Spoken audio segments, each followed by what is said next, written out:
જય હિન્દ દર્શક મિત્રો, હું ડૉક્ટર વિનોદ વિના એકવાર ફરી ઇગ્નુની સ્વયંપ્રભા ઓનલાઈન લેક્ચર સિરીઝમાં આપ સૌનું હાર્દિક અભિવાદન કરું છું. મિત્રો, આજના લેક્ચરમાં આપણે આધુનિક અર્થશાસ્ત્રી એવા પોલ સેમ્યુલસનની અર્થશાસ્ત્રની વ્યાખ્યા વિશે વાત કરીશું. આપ જાણો છો તેમ અર્થશાસ્ત્રની આ સમસ્ત વ્યાખ્યાઓને સમજતા પહેલા જે અર્થશાસ્ત્રીઓની લેગસી છે, એમની જે હાયરાર્કી છે, એમણે અર્થશાસ્ત્ર વિશે શું કીધું, starting from the classical economist to modern economist, એને સમજવાની ખૂબ જરૂર છે. તો આજનો જે આપણો ટોપિક છે એ definition of economics given by Paul Samuelson. એનું જે ફોર્મેટ છે એ છે introduction, definition, characteristics as well as the conclusion. એટલે કે પ્રસ્તાવના, વ્યાખ્યા, લક્ષણો અને સમીક્ષા. Definition of economics given by Paul Samuelson. Introduction.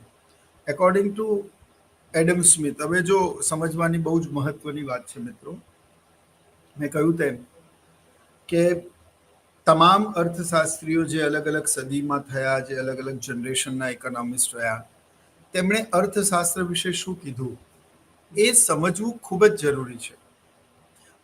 જે રીતે એક સિદ્ધાંતની મર્યાદાઓમાંથી એક નવા સિદ્ધાંતનો જન્મ થાય છે, એ જ રીતે સમયના પરિપ્રેક્ષ્યના અનુસંધાનમાં તે સમયે તે વ્યાખ્યા કદાચ પ્રસ્તુત હોય, પરંતુ સમયના પ્રવાહ સાથે જ્યારે વલણો અને મૂલ્યો બદલાય છે ત્યારે તેવી વ્યાખ્યાઓમાં પણ નવેસરથી એને વ્યાખ્યાંકિત કરવાની જરૂર પડતી હોય છે. અને ત્યારે અલગ અલગ સમયે અલગ અલગ અર્થશાસ્ત્રીઓએ સમય અને અર્થતંત્રને અનુરૂપ નવી નવી વ્યાખ્યાઓ આપી. એ વ્યાખ્યાને સમજતા એક વ્યાખ્યાની મર્યાદા પરથી બીજી વ્યાખ્યાનો જન્મ થયો. તો એ સંદર્ભને સમજવા માટે આપણે અલગ અલગ સમયે અલગ અલગ અર્થશાસ્ત્રીઓએ ઇકોનોમિક્સ વિશે શું કીધું એ પણ સમજવું એટલું જ જરૂરી અને મહત્વનું છે મિત્રો. તો આપણે એ સમજી લઈએ.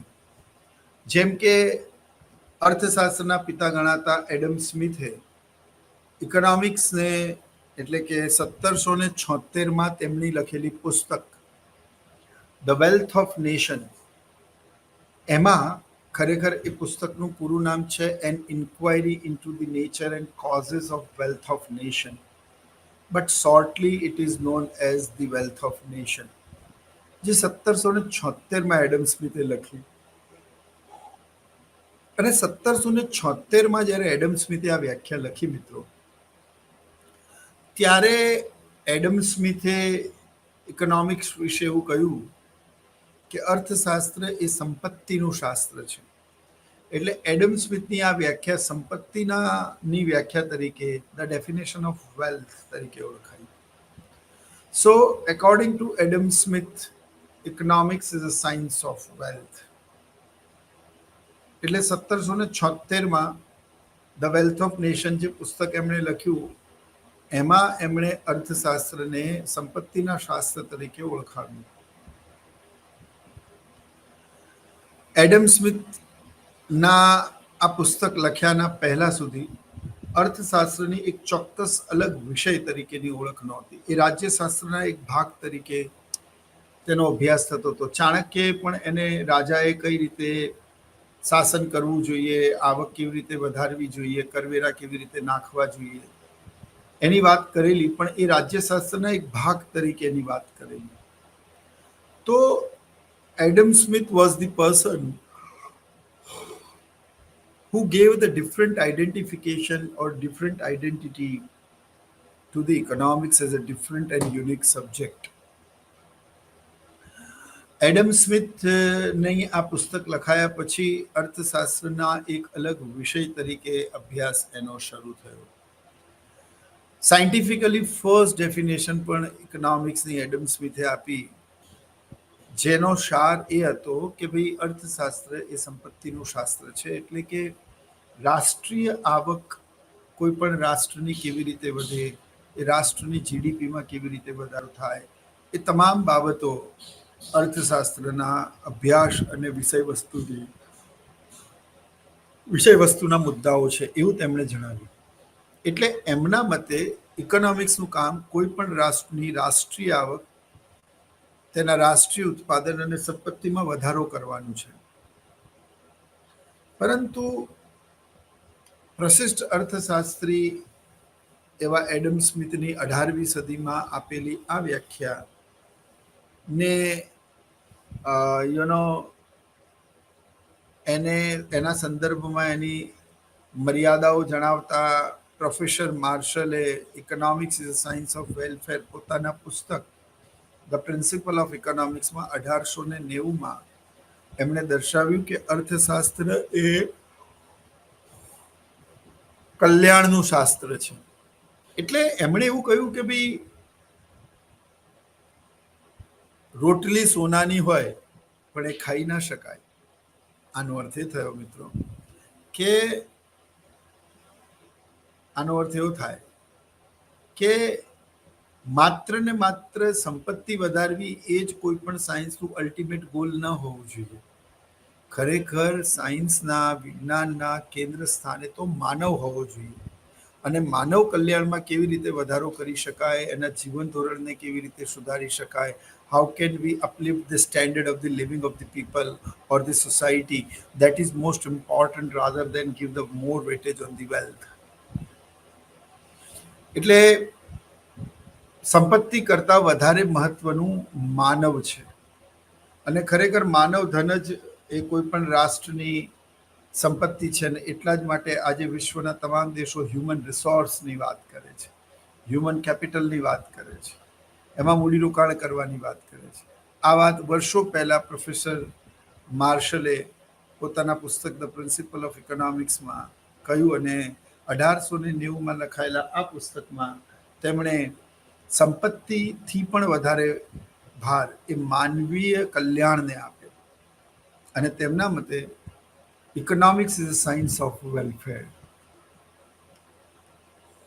પણ મિત્રો પ્રોફેસર માર્શલની આ વ્યાખ્યા એ વ્યાખ્યાની મર્યાદાઓ પરથી 1931-32માં પ્રોફેસર રોબિન્સને એક નવી અર્થશાસ્ત્રની વ્યાખ્યા આપી.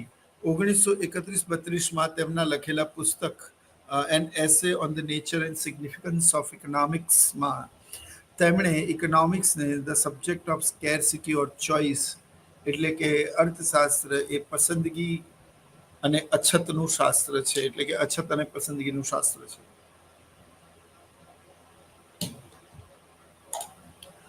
રોબિન્સે પોતાના પુસ્તકમાં એવું દર્શાવ્યું જે તેમણે 1931-32માં લખ્યું, જેનું નામ An S A on the nature and significance of Economics હતું. જેમાં એમણે એવું કહ્યું કે human wants are unlimited and the resources are limited. So how to satisfy the unlimited wants with the help of limited resources? It is all about economics. માનવીની જરૂરિયાતો અમર્યાદિત છે, જ્યારે તેને સંતોષવાના સાધનો મર્યાદિત છે. તો આ અમર્યાદિત જરૂરિયાતોને મર્યાદિત સાધનો વડે કઈ રીતે સંતોષી શકાય એનો અભ્યાસ કરતા શાસ્ત્રને જ આપણે અર્થશાસ્ત્ર તરીકે ઓળખીએ છીએ મિત્રો. તો એનો અર્થ એવો થયો કે માનવીની જરૂરિયાતો અસીમિત છે, અનંત છે, અપાર છે, જેનું કારણ નવી નવી શોધખોળ છે, જેનું કારણ માનવ વસ્તી છે, જેનું કારણ માનવીનું અતૃપ્ત મન છે. હવે આ બધાના કારણે માનવીની જરૂરિયાતો તો અમર્યાદિત જ રહે છે. Man is a bundle of a desire.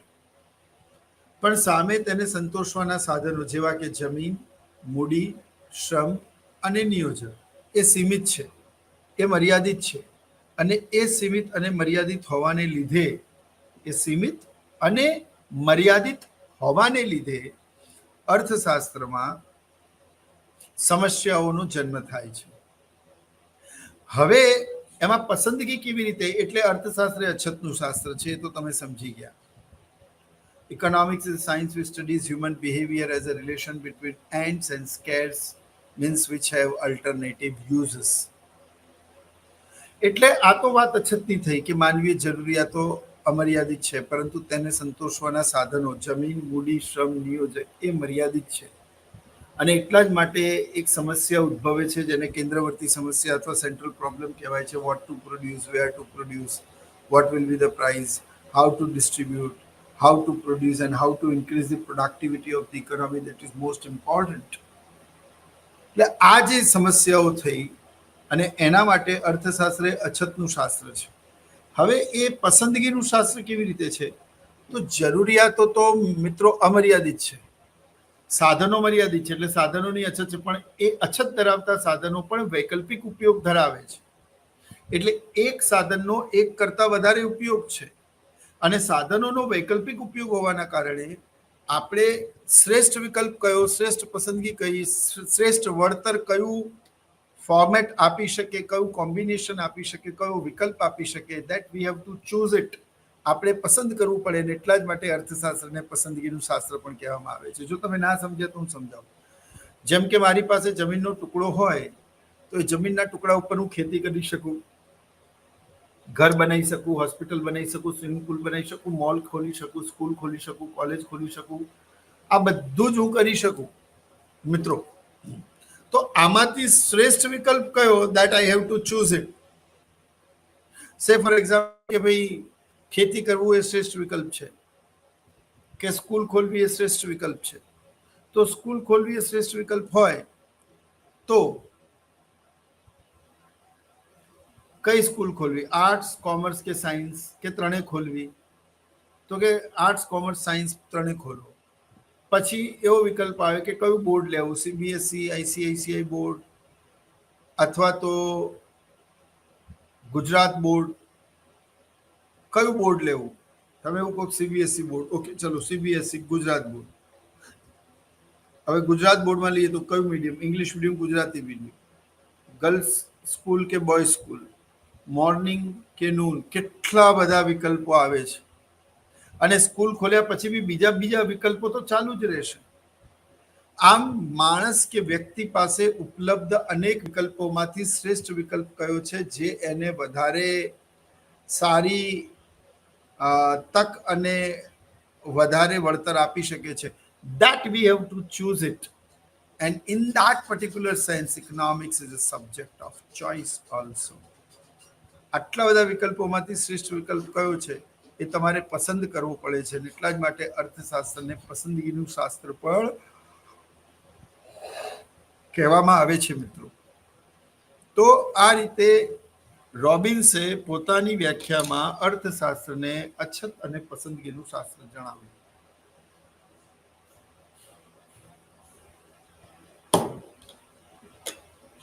પણ મિત્રો પોલ સેમ્યુલ્સન, જેણે ભારત વર્ષ આઝાદ થયું 1947માં, તે જ વર્ષમાં, જેઓ એક આધુનિક અર્થશાસ્ત્રી હતા, વિશ્વયુદ્ધ પછીના અર્થશાસ્ત્રીઓને આધુનિક અર્થશાસ્ત્રીઓ માનવામાં આવ્યા. એમણે અર્થશાસ્ત્રની વ્યાખ્યા આપતા એમને એવી મર્યાદા અને ખામી જણાઈ કે યાર ઇકોનોમિક્સનો અલ્ટિમેટ ગોલ તો કોઈ પણ રાષ્ટ્રના આર્થિક વિકાસ અને આર્થિક વૃદ્ધિમાં વધારો કરવાનો છે. The ultimate goal of the economics is to increase the growth and development of any economy. But એની તો ક્યાંય કોઈ ચર્ચા જ નથી, એની તો ક્યાં કોઈ જગ્યાએ વાત જ નથી. હવે જ્યાં કોઈ ચર્ચા અને વાત જ ના હોય તો અર્થશાસ્ત્રનું જે મૂળ હાર્દ છે, એનો જે મૂળભૂત ખ્યાલ છે, એ જ મરી પરવારી જઈ રહ્યો છે. એટલે આ બધા જ અર્થશાસ્ત્રીઓ, Adam Smith, professor Marshall, Robinson, Jacob Viner, બધા જ અર્થશાસ્ત્રીઓ જે બી એમાંથી કોઈ પણ અર્થશાસ્ત્રીએ આની તો કોઈ વાત જ નથી કરી ગ્રોથ એન્ડ ડેવલપમેન્ટની. એમણે અર્થતંત્રની પ્રારંભિક અને જે પાયાની સમસ્યાઓ છે, કેવી સમસ્યાઓ, જેમ કે બેરોજગારી, ગરીબી, વસ્તી વધારો, પછી ફુગાવો, આવકની અસમાનતા, પ્રાદેશિક અસમાનતા, લેણદેણની તુલનામાં ખાદ, આવી બધી બાબતોની તો ચર્ચા જ નથી કરી, જે અર્થશાસ્ત્રના પ્રમુખ અને મહત્વના મુદ્દાઓ છે. એટલે એમને અર્થશાસ્ત્રની ક્યાંક મર્યાદા જણાઈ અને એમણે એક નવી વ્યાખ્યા અર્થશાસ્ત્રની રજૂ કરવાનો પ્રયત્ન કર્યો અને તેમની આ વ્યાખ્યાને મોડર્ન ડેફિનેશન ઓફ ઇકોનોમિક્સ અથવા તો અર્થશાસ્ત્રની આધુનિક વ્યાખ્યા તરીકે પણ ઓળખવામાં આવે છે, જેમાં એમણે એવું કહ્યું કે economics is science of growth and development. અર્થશાસ્ત્ર એ વૃદ્ધિ અને વિકાસનું શાસ્ત્ર છે. એ માત્ર એ નોર્મેટિવ અને પોઝિટિવ બંને છે, કારણ કે એનો માત્ર હેતુ સમસ્યાઓનું કારણ જ દર્શાવવું નહીં, પરંતુ તે સમસ્યાઓને કેવી રીતે દૂર કરી શકાય છે તેનો ઉપાય જણાવવાનું પણ છે. એટલે according to Samuelson, economics is science of growth and development in 1947 research paper. તો તેમણે અર્થશાસ્ત્રની મૂળભૂત વ્યાખ્યા રજૂ કરી અને એટલા જ માટે આ વ્યાખ્યાને અર્થશાસ્ત્રની આધુનિક વ્યાખ્યા તરીકે પણ ઓળખવામાં આવે છે. હવે પોલ સેમ્યુલસનની આ તો વ્યાખ્યાનો સાર છે. હવે પોલ સેમ્યુલસન વિશે પણ જાણવું જોઈએ. એવોર્ડેડ PhD in 1941, published by Harvard Press in 1941, most influential economist of 20th century, and was awarded the Nobel Prize in 1970. 1970માં તેમને નોબેલ પારિતોષિકથી પણ સન્માનવામાં આવ્યા હતા. બહુ જ પ્રતિષ્ઠિત તેઓ અર્થશાસ્ત્રી હતા અને તેમનું અર્થશાસ્ત્રમાં ઘણા બધા મહત્વના પાસામાં એમનું યોગદાન રહેલું છે. Known as a father of modern economics, આધુનિક અર્થશાસ્ત્રના પ્રણેતા એટલે કે પોલ સેમ્યુલસન.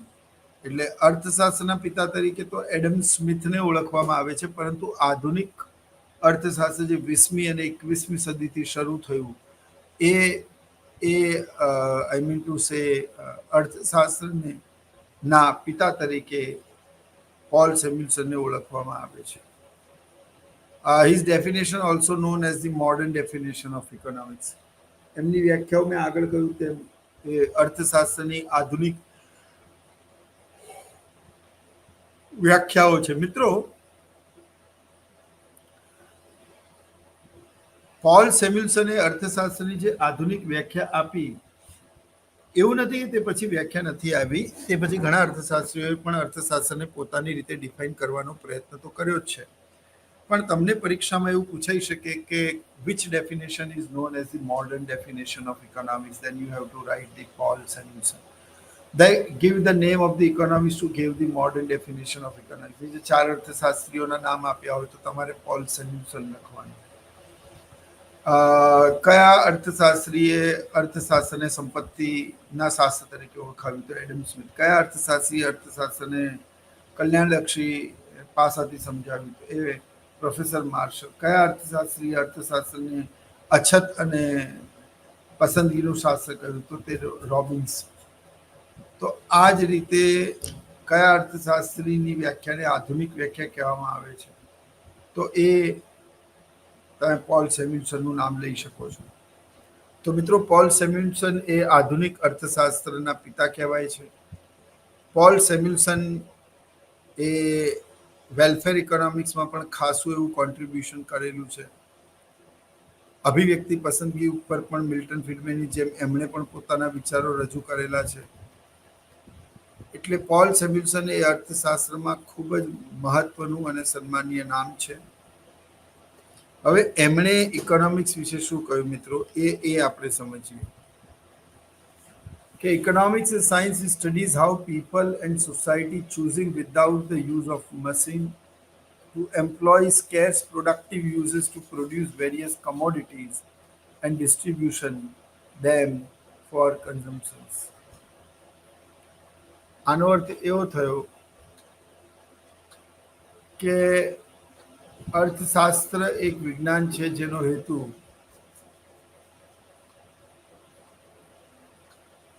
હેતુ સમાજમાં ફાજલ પડેલી બચતોને ફરી કેવી રીતે સુધારી શકાય અથવા વધારી શકાય,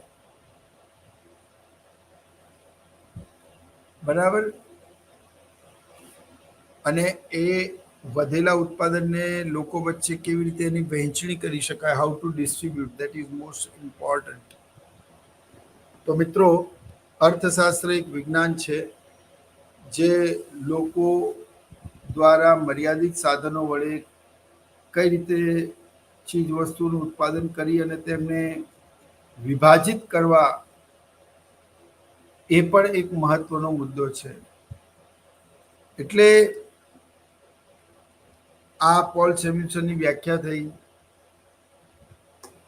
હવે આપણે એની મર્યાદાઓની વાત કરીએ મિત્રો, તો એના કેરેક્ટરિસ્ટિક્સ,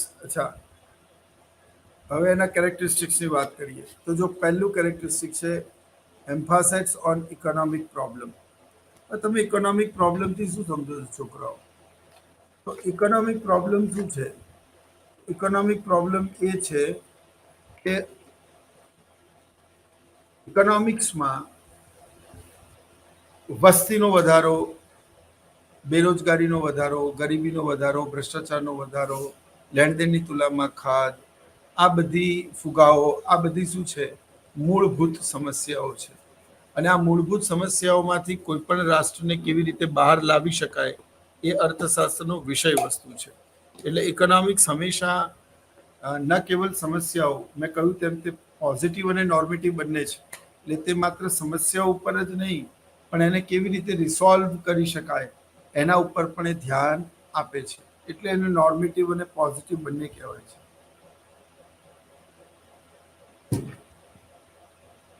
મિત્રો,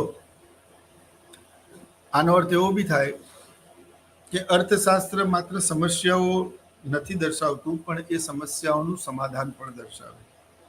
એટલે એ આદર્શોની વાત નથી કરતું, પણ હકીકત જે છે એ પણ દર્શાવવાનો પ્રયત્ન કરે છે.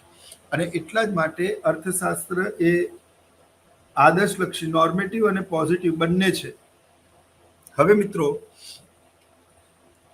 તો એમણે એવું કહ્યું પોલ સેમ્યુલ્સને કે ભાઈ તમે ગરીબી વિશે વાત કરો, તમે બેરોજગારી વિશે વાત કરો, તમે વસ્તીને કેવી રીતે નિયંત્રિત કરી શકાય તેની વાત કરો, તમે કેવી રીતે મોંઘવારીને કે ફુગાવાને નિયંત્રિત કરી શકાય તેની વાત કરો, કેવી રીતે આરબીઆઈનું રિઝર્વ વધારી શકાય, લેણદેણની તુલનાની ખાધ દૂર કરી શકાય, એ મહત્વનું છે. તમે એની ચર્ચા કર્યા વગર બીજી ત્રીજી ચર્ચા કરો છો એ મહત્વનું નથી. એટલે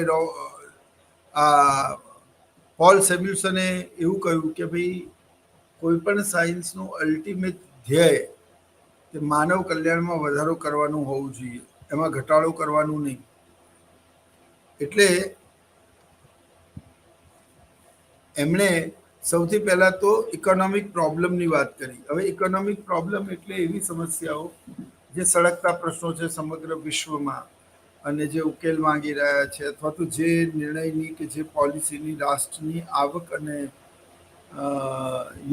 એમના વહીવટમાં ચેલેન્જિંગ સાબિત થાય, એ બધું જ સમસ્યા છે. પરંતુ અર્થશાસ્ત્રમાં ફોર્ચ્યુનેટલી એવું નથી કે એમાં માત્ર એક જ પરિબળને જવાબદાર ઠેરવવામાં આવે છે. ઘણા બધા પરિબળો સહિયારી ભૂમિકા ભજવતા હોય ત્યારે જઈને આવું શક્ય બનતું હોય છે. મિત્રો, તો ઇકોનોમિક્સ એ આર્થિક સમસ્યા, હવે અહીંયા સમજવાની વાત છે તે આર્થિક સમસ્યાઓની જ વાત કરે છે, બીજી સમસ્યાઓની વાત ઇકોનોમિક્સ નથી કરતું. મેં આર્થિક અને બિન આર્થિક પ્રવૃત્તિઓ વચ્ચેનો તફાવત પણ સમજાવેલો. ઘરે તમે જે જમો છો અને મધર જે બનાવે છે, પણ મધરને તેના બદલામાં કોઈ રેમ્યુનરેશન મળતું નથી, કોઈ વળતર મળતું નથી. માટે માની સેવાઓ એ આર્થિક નથી, કારણ કે એને એના બદલામાં પગાર મળતો નથી. પણ તમે હોટલમાં જાઓ અને તમે કોઈક વસ્તુની માંગ કરો તો કોઈક ને કોઈક સેફ તો બનાવતો જ હશે ને. આનો અર્થ એ થયો કે જ્યારે તમે તે પગાર થાય છે તો એમાંથી પગાર લો છો, પણ આમાંથી પગાર નથી લેતા. એનો મતલબ એ થયો કે you are not following the rules and regulation. માટે જ અર્થશાસ્ત્ર જે છે એ ઇકોનોમિક પ્રોબ્લેમનો જ અભ્યાસ કરે છે તેવું નહીં, પરંતુ એના કારણો કયા છે અને એને કઈ રીતે દૂર કરી શકાય એની પણ એ ચર્ચા કરે છે. Long term perspective. આ વ્યાખ્યાનો જે પર્સપેક્ટિવ છે, પરિપ્રેક્ષ્ય છે, એ લાંબા ગાળાનો છે. એટલે પોલ સેમ્યુલ્સને પોતાની વ્યાખ્યા આપવામાં ઘણી વાર કરી, પણ એમણે બહુ સમજી વિચારીને આ સમગ્ર વ્યાખ્યાને લખી હતી. હવે પોલ સેમ્યુલ્સને એવું કહ્યું કે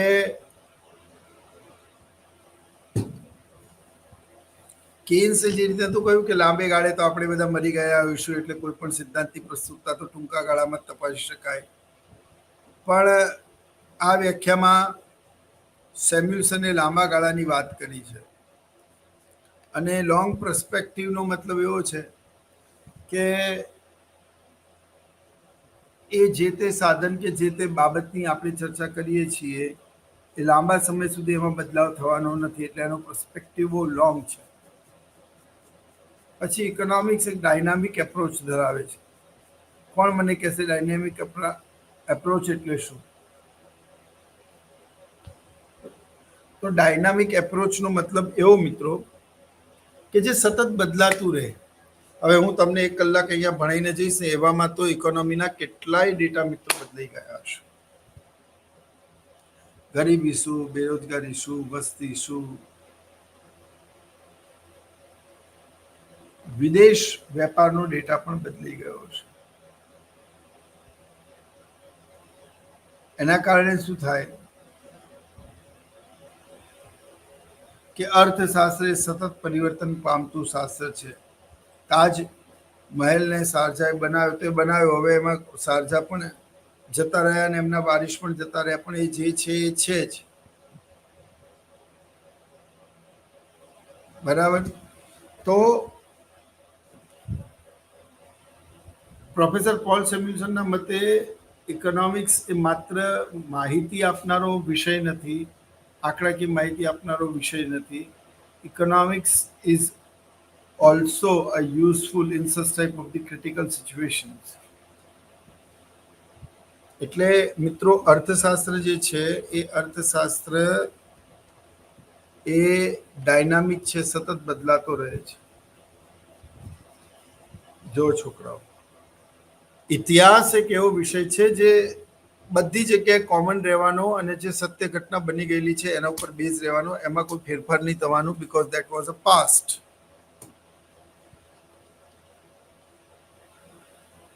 But when you are connecting or તો અર્થતંત્રની અંદર એ જે પાસો છે કે ડાયનામિક એપ્રોચ છે. તો મિત્રો તમને એક વાત કહું, કાશ્મીરમાં જ્યારે સ્નોફોલ થાય ને તો એ શીત લહેરોને ગુજરાતમાં આવતા 2.5 થી 3 દિવસ થાય. એટલે એવું યાદ રાખવાનું કે ગુજરાત કાશ્મીરમાં સ્નોફોલ થયો, બરફબારી હુઈ, તો એના 2 કે 3 અઠવાડિયા પછી જ તેની શીત લહેરોની અસર ગુજરાતમાં અનુભવાશે. આને ભૂગોળ કહેવાય, ઇટ ઇઝ કોલ્ડ જિયોગ્રાફી.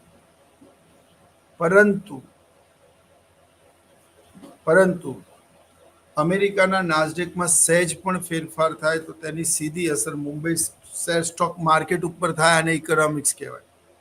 કેમ આવું હોય છે કે જો બાઇડન ત્યાંથી છીંક ખાય છે તો એ આપણા દેશના પ્રધાનમંત્રીને શરદી થઈ જાય છે, because our economy directly connected with the USA.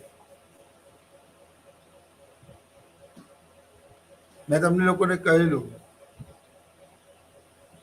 કે એ લોકો ગાંડા નથી.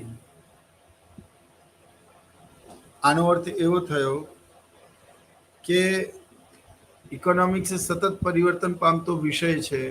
એમાં ડેટા, ન્યુમેરિક, આંકડાકીય માહિતી સતત ને સતત બદલાતી રહે છે, એટલે એને ડાયનામિક કહેવાય. Universal problem. યુનિવર્સલ પ્રોબ્લેમ એટલે શું? તો એ યુનિવર્સલ પ્રોબ્લેમ જે વિશ્વમાં જોવા મળે છે, ગરીબી તો દુનિયામાં છે, બેરોજગારી તો દુનિયામાં છે, વસ્તી વધારો તો દુનિયામાં છે, ફુગાવો છે તો દુનિયામાં છે.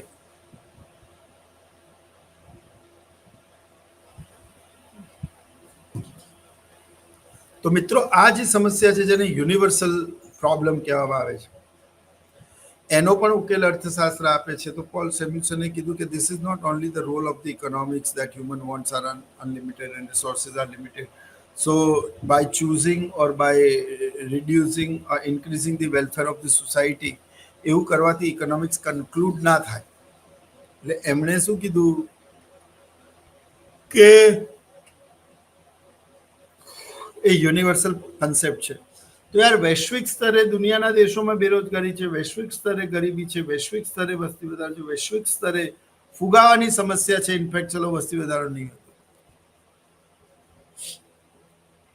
હમણાં જ કાલના જ ન્યૂઝમાં હું જોતો તો હંગેરી નામક એક દેશ એટલી બધી મોંઘવારી થઈ ગઈ છે કે લોકો હવે જે બજારમાં આટલી રોનક રહેતી હતી ત્યાં હવે લોકો આવતા નથી.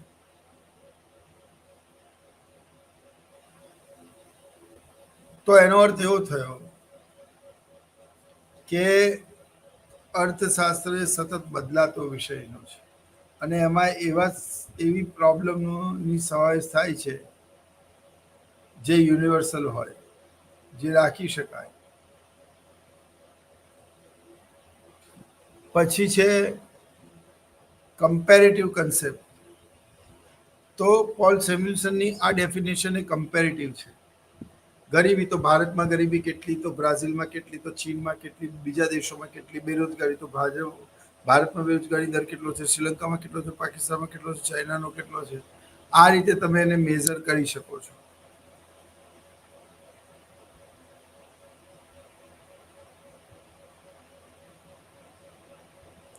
તો મિત્રો અર્થશાસ્ત્ર એ કમ્પેરેટિવ કન્સેપ્ટ છે. બીજા વિષયો સાથે તેનો અનુબંધ પણ છે અને તેના ઉપર તે આધાર પણ રાખે છે. ઇકોનોમિક્સમાં સ્ટેટિસ્ટિક્સનો ઉપયોગ થાય છે, પાસ ડેટાનો ઉપયોગ થાય છે, મેથેમેટિક્સનો ઉપયોગ થાય છે, જ્યારે આપણે QME કહીએ છીએ.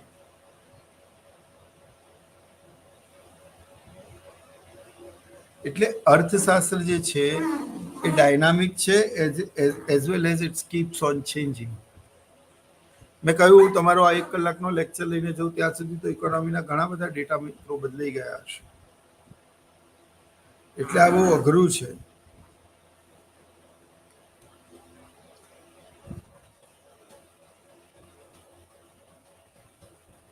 હવે જો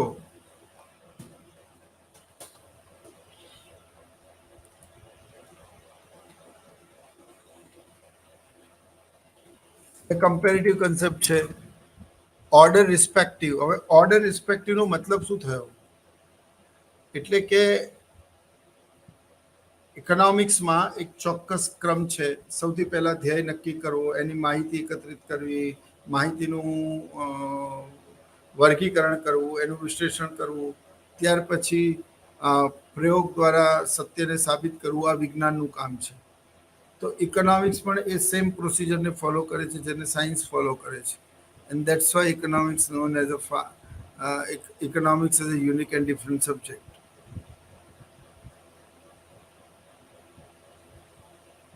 બરાબર. તો મિત્રો ઇકોનોમિક્સમાં એક ચોક્કસ ક્રમ હોય. મેં કહ્યું તેમ ધ્યેય નક્કી કરવો, ધ્યેયને અનુરૂપ માહિતીનું એકત્રીકરણ કરવું, પછી માહિતીનું વિભાગીકરણ કરવું, પછી વિભાગીકરણ થયા પછી તમે સિદ્ધાંત અને લોને તારવી શકો. ફાઇન. જેમ કે સમસ્યા શું છે? તો મિત્રો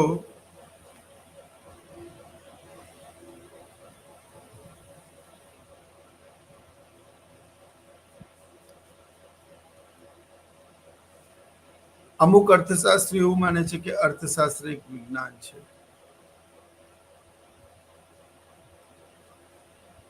પરંતુ અર્થશાસ્ત્ર એક વિજ્ઞાનની સાથે સાથે કળા પણ છે. મેં તમને કહ્યું તેમ એનો ચોક્કસ ક્રમ છે. એટલે અર્થશાસ્ત્ર પણ વિજ્ઞાનની જેમ જ સ્ટેપને ફોલો કરે છે. જેમ કે સૌથી પહેલા મારે ભારતની વસ્તી અને આર્થિક વિકાસ વચ્ચેનો સંબંધ જાણવો છે કે ખરેખર કોઈ પણ દેશમાં વધતી વસ્તી અભિશાપ છે કે આશીર્વાદ રૂપ છે, અને અભિશાપ છે તો કેમ ને આશીર્વાદ રૂપ છે તો કેમ, આ માનો કે ધ્યેય નક્કી થયું. તો એ જે ધ્યેય નક્કી થયું મિત્રો, બરાબર, તો એના સંદર્ભમાં તમે માહિતીનું એકત્રીકરણ કર્યું. માહિતીનું એકત્રીકરણ કર્યા પછી બધી માહિતી તો આપણા માટે યોગ્ય અને જરૂરિયાતવાળી નથી. એટલે જે જરૂરિયાતવાળી વસ્તી લાગી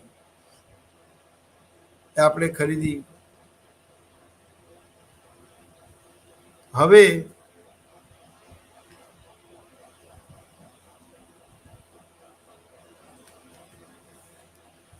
તો મિત્રો, એ જરૂરિયાતવાળી વસ્તુ જે આપણે ખરીદી, કારણ કે એમાં આપણને વધારે તુષ્ટિગુણ મળતો, તો માનવ એવી જ વસ્તુઓની ખરીદી કરે છે જેમાં એનો તુષ્ટિગુણ ખૂબ જ ઊંચો અને વધારે હોય છે મિત્રો.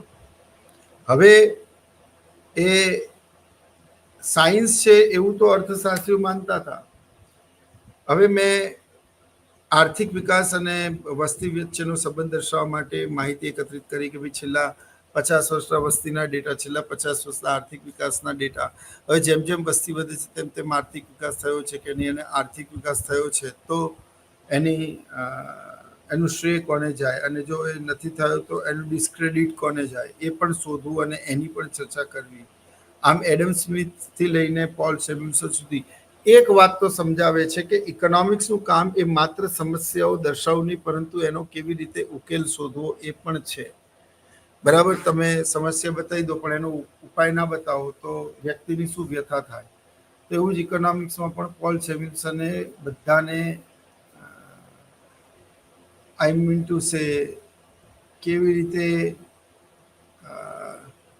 આ ટોપિકને સમજવો. તો હવે એ ડેટા પ્રાપ્ત કર્યા પછી એનું વર્ગીકરણ કર્યું. દરેક ડેટા તો તમારા કામના નહીં હોય, એમાં ઘણા શહેરી હશે, ગ્રામીણ હશે, કામના હશે, નહીં હોય. બરાબર, એ બધા ડેટાને આપણે કાઢી દીધા. ફાઈન. અને ડેટાને કાઢ્યા પછી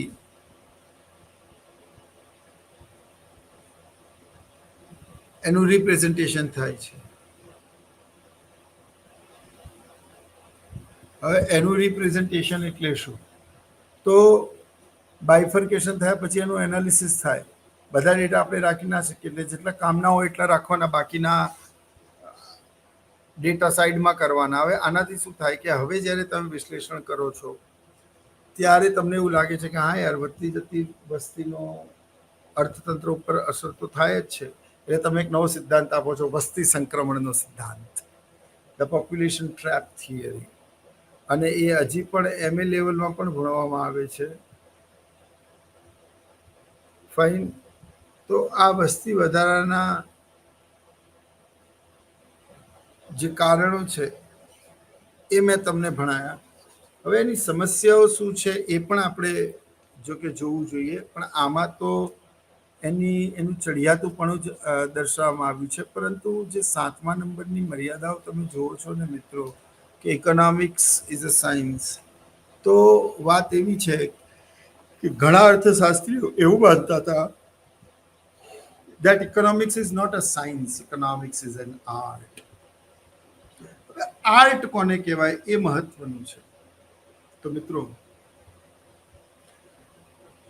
અર્થશાસ્ત્ર પણ માહિતી ધ્યેય નક્કી કરે છે, માહિતીનું એકત્રીકરણ કરે છે, માહિતીનું વર્ગીકરણ કરે છે, એનાલિસિસ કરે છે, અને જે રીતે વિજ્ઞાન પ્રયોગો કરીને સત્યને સાબિત કરે છે એ જ રીતે અર્થશાસ્ત્ર પણ પોતાના સિદ્ધાંત દ્વારા વાતને સાબિત કરે છે, જેમ કે વસ્તી સંક્રમણનો સિદ્ધાંત. અને એના દ્વારા એવું સાબિત કરવામાં આવ્યું કે હા ભાઈ, વધતી જતી વસ્તીનો કોઈને કોઈ રીતે માઠી અસરો પડે છે, પરંતુ બજાર સર્જાવાની દ્રષ્ટિએ એની પોઝિટિવ અસર પણ છે. પરંતુ તેમ છતાંય, ઇન સ્પાઇટ ઓફ ધેટ, તેમ છતાંય મહત્વનું એ છે કે વસ્તી અભિશાપ છે કે આશીર્વાદ રૂપ છે, એ પણ એ ચર્ચાનો વિષય છે. પણ આમના આપેલા આ સિદ્ધાંત પરથી પ્રોફેસર માલ્થસે એવો સિદ્ધાંત આપ્યો કે વિશ્વમાં અનાજ એ સમાંતર શ્રેણીએ વધે છે અને વસ્તી એ ગુણોત્તર શ્રેણીએ વધે છે.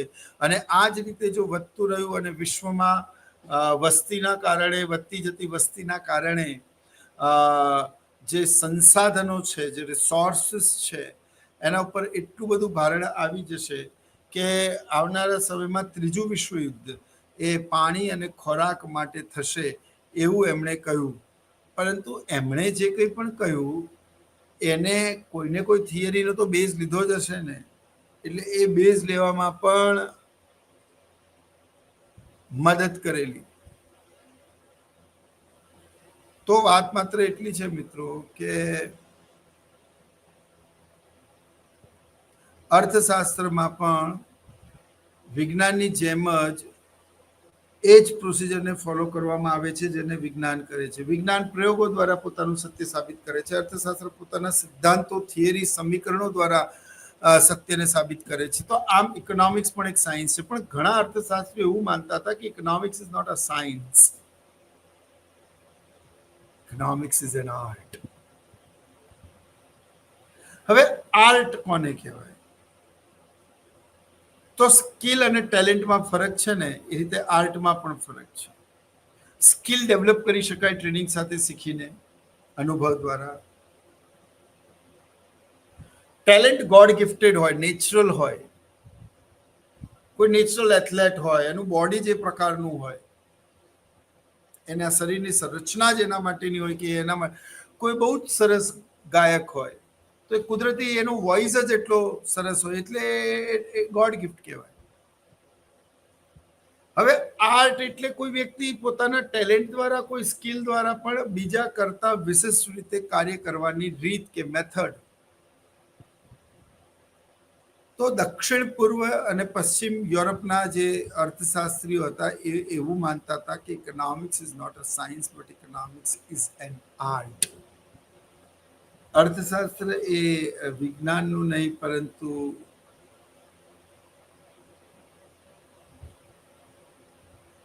એટલે વિજ્ઞાન નહીં પરંતુ એ એક કળા છે, એક આર્ટ છે.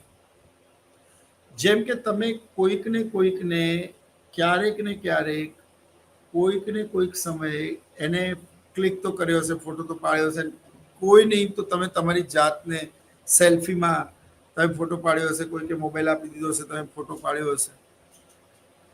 પણ મિત્રો, આપણે જે ફોટો પાડીએ છીએ ને એને ફોટો પાડવું કહેવાય. પણ એક ફોટોગ્રાફર જે ફોટો પાડે એમાં રેઝોલ્યુશન આટલું હોવું જોઈએ, એની અંદર પિક્સલ આટલા હોવા જોઈએ, એની અંદર આટલી ક્લેરિટી હોવી જોઈએ, આટલી લાઇટ્સ હોવી જોઈએ. એ રેઝોલ્યુશન, પિક્સલ, એના બેઝ ઉપર, લાઇટ્સના ઉપર એ જે પરફેક્ટ ક્લિક કરે ને, દેટ ઇઝ એન આર્ટ.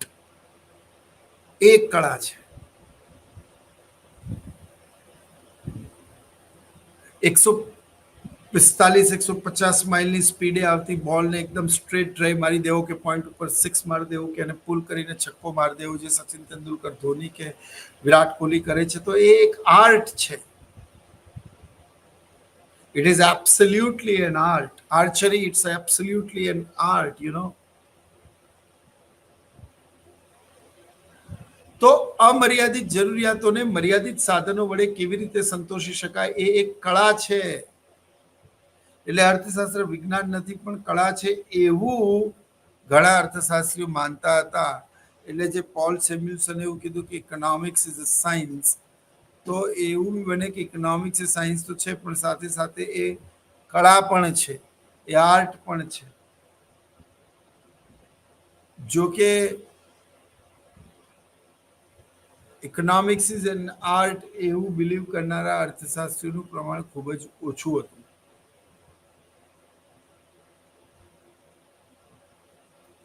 એટલે અર્થશાસ્ત્ર એક વિજ્ઞાન છે કે કળા છે એ પછીનો વિષય છે. પણ પોલ સેમ્યુલ્સનની આ વ્યાખ્યાની આ મર્યાદાઓ છે એ આપણે સમજી લઈએ. કારણ કે ઘણા અર્થશાસ્ત્રીઓ તેને વિજ્ઞાન કહેતા હતા અને ઘણા અર્થશાસ્ત્રીઓ તેને કળા કહેતા હતા. એટલે એ બાબત પણ મહત્વની છે. અને પછી એમણે એવું કીધું કે employees is on production, distribution and consumptions. એટલે અર્થશાસ્ત્રના 3 મહત્વના પાસા છે. બહુ સરસ વાત કરી. ઉત્પાદન, ડિસ્ટ્રીબ્યુશન એન્ડ કન્ઝમ્પશન. ઉત્પાદન, વહેંચણી અને તેનો વપરાશ. આ 3 બાબતો. Economics depends on three things: production, distribution and consumptions. તમે કોઈ પણ વસ્તુનું ઉત્પાદન કરો તો કેટલા પ્રમાણમાં કરવું, કઈ રીતે કરવું, તેની કિંમત શું રાખવી, ઉત્પાદન જે કરી છે એની પાછળ વિજ્ઞાપન ખર્ચ કેટલું કરવું, કઈ પદ્ધતિથી ઉત્પાદન કરવું, શ્રમ પ્રધાન કે મૂડી પ્રધાન, કઈ જગ્યાએ ઉત્પાદન કરવું, પછી ઉત્પાદિત વસ્તુની કિંમત શું રાખવી, કાર્યક્ષમતા કેવી રીતે વધારવી, સાધનોની ગુણવત્તા કેવી રીતે સુધાર કરવી, આ તમામ તમામ તમામ તમામ પ્રશ્નો આપણે ઉત્પાદન કરીએ છીએ ત્યારે ડેલી નિર્ણય તરીકે આપણે આ બધા જ નિર્ણયો પણ લેવા પડતા હોય છે. એટલે સૌથી પહેલી વાત કરી પ્રોડક્શનની. What to produce, where to produce, how to produce, what will be the price, how to distribute. That is the common problem of the economics or central problem of the economics. હવે જે ઉત્પાદન થઈ ગયું તો એનું distribution કેવી રીતે કરવું? એવી રીતે તો નહીં જ કરવું ને કે તમે તમારા ભાઈ ભતીજાને પહેલા રીતે આપી દો. તો એ ખોટું છે, તમારા સત્તા અને સંપત્તિનો દુરુપયોગ છે.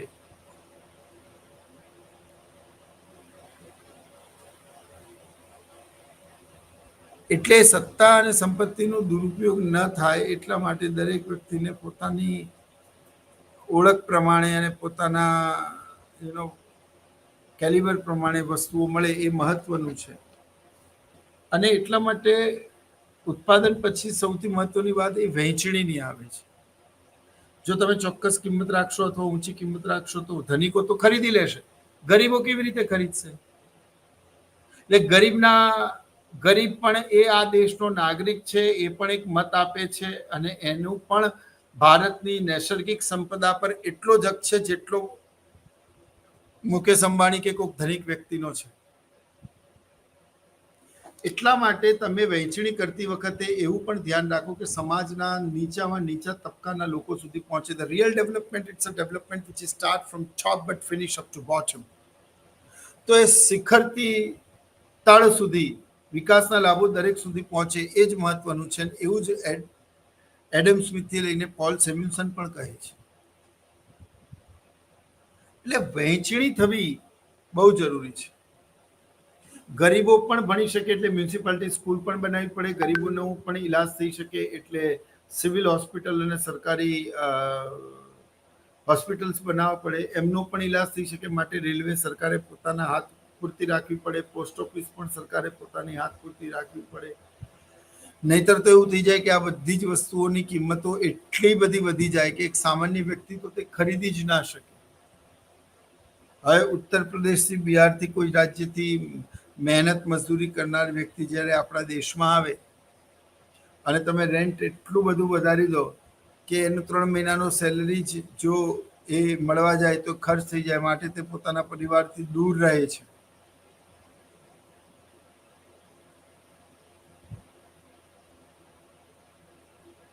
પોતાના પરિવારથી દૂર રહે છે મીન્સ વોટ?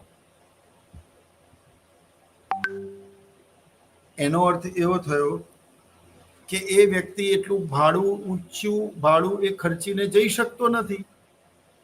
એટલે જો સરકાર એનું પ્રાઇવેટાઇઝેશન કરશે તો એની તો કિંમતો એટલી બધી વધી જશે કે ગરીબ વ્યક્તિ તો એફોર્ડ જ નહીં કરી શકે, પોતાના કુટુંબજનો પરિવારજનો જોડે મળી જ નહીં શકે. આજે અમદાવાદથી દિલ્હી સુધીની જે ટિકિટ છે સ્લીપર કોચની એ 600-700 રૂપિયા છે. તો શું 600-700 રૂપિયામાં તમને કોઈક દિલ્હી લઈ જશે? એટલે 1 કિલોમીટરનો 1 રૂપિયો થયો. ખાનગી વ્યક્તિ તો આવું ના જ કરે, એ તો કિંમતો ખૂબ વધારે, જેમાં ગરીબોનું કલ્યાણ ઘટે, એની સુખાકારીમાં ઘટાડો થાય. અને એટલા જ માટે વહેંચણી કરવા માટે સરકારે અમુક સત્તા પોતાની પાસે રાખવી પડે છે. ભલે સેલ્ફ ફિનાન્સ સ્કૂલ અને કોલેજીસમાં સરકારે બધી છૂટ આપી છે, પરંતુ કોવિડ જેવી ડિઝાસ્ટર સિચ્યુએશનમાં સરકારે એવું પણ તો કહ્યું કે ભાઈ અમુક સ્કૂલોને ફીસ માફ કરવાની પણ વાત તો કરી જ ને, અથવા તો વાલીઓને ફરી ફીસ ભરવા માટે આટલો સમય આપવામાં આવે તેવું તો કહ્યું. એટલે સંપૂર્ણ ખાનગીકરણ તો નથી, ક્યાંક ને ક્યાંક સરકારનો અંકુશ ચોક્કસ હોય છે.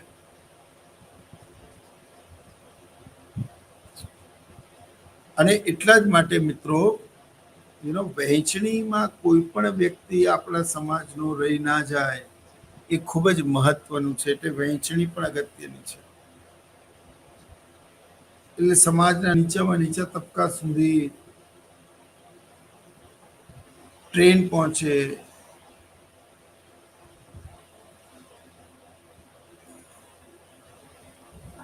પછી સુખાકારીમાં વધારો થાય, એ લોકોને પણ હક છે, એ લોકોને પણ વિકાસની સમાન તકો મળે, એ બહુ જ મહત્વની છે.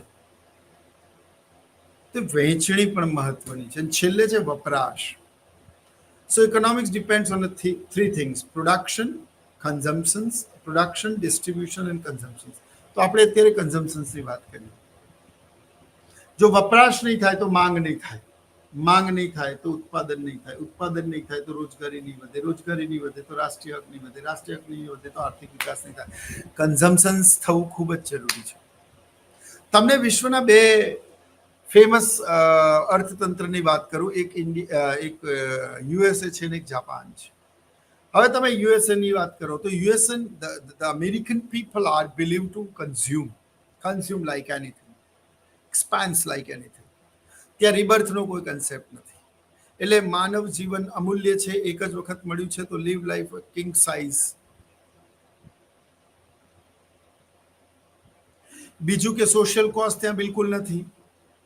18 વર્ષ પછી દીકરો પોતાના પેરેન્ટ સાથે અલગ થઈ જાય છે, પોતાનું જીવન પોતાની રીતે જીવે છે. એટલે બીજા પ્રકારના લગ્નથી લઈને આપણા દેશમાં જે સંસ્કારો છે, જે ખર્ચાઓ છે, નથી ત્યાં.